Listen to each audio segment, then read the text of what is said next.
जेलों में मानवाधिकारों के उल्लंघन से संबंधित विभिन्न रिपोर्टें भारतीय जेल व्यवस्था की गंभीर कमियों को उजागर करती हैं।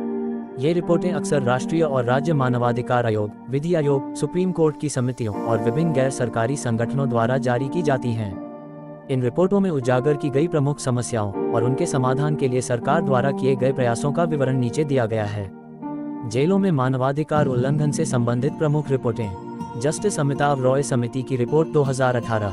मुख्य बिंदु। सुप्रीम कोर्ट द्वारा गठित इस समिति ने भारतीय जेलों की स्थिति का अध्ययन किया और पाया कि ये मानवाधिकारों के उल्लंघन का एक प्रमुख केंद्र हैं। रिपोर्ट में अत्यधिक भीड़भाड़, अपर्याप्त स्वास्थ्य सुविधाएं, विचाराधीन कैदियों की बड़ी संख्या और महिला कैदियों की विशेष जरूरतों की अनदेखी पर प्रकाश डाला गया।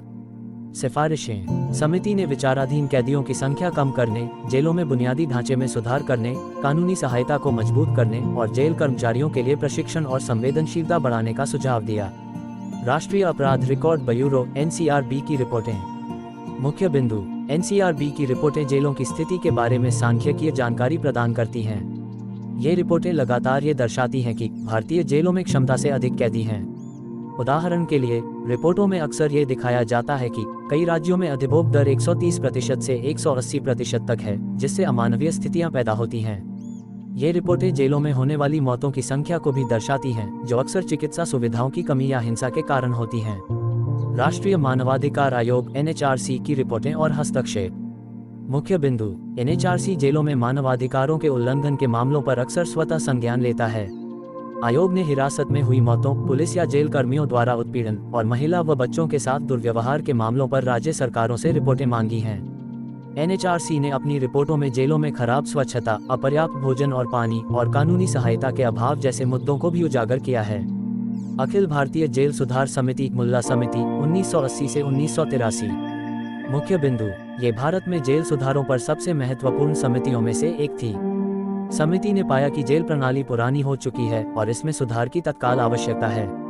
इसने जेलों को सुधार गृह में बदलने, कैदियों के पुनर्वास पर ध्यान केंद्रित करने और जेलों में अनुशासन और सुरक्षा बढ़ाने का सुझाव दिया। हालांकि इसकी कई सिफारिशों को पूरी तरह से लागू नहीं किया गया।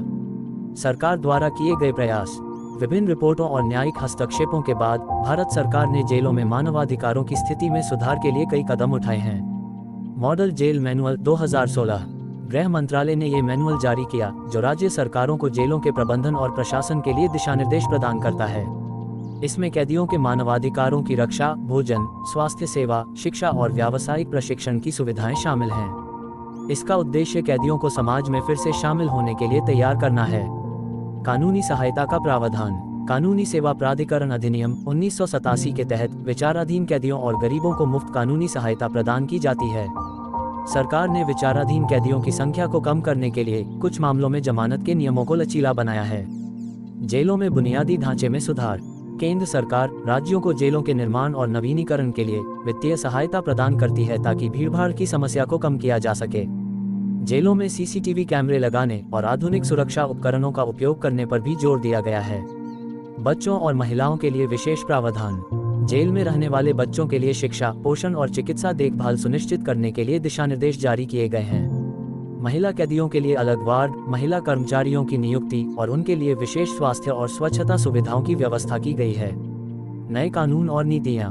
गृह मंत्रालय ने आदर्श कारागार अधिनियम 2023 तैयार किया है, जो पुराने औपनिवेशिक युग के कारागार अधिनियम 1894 को प्रतिस्थापित करने के लिए है।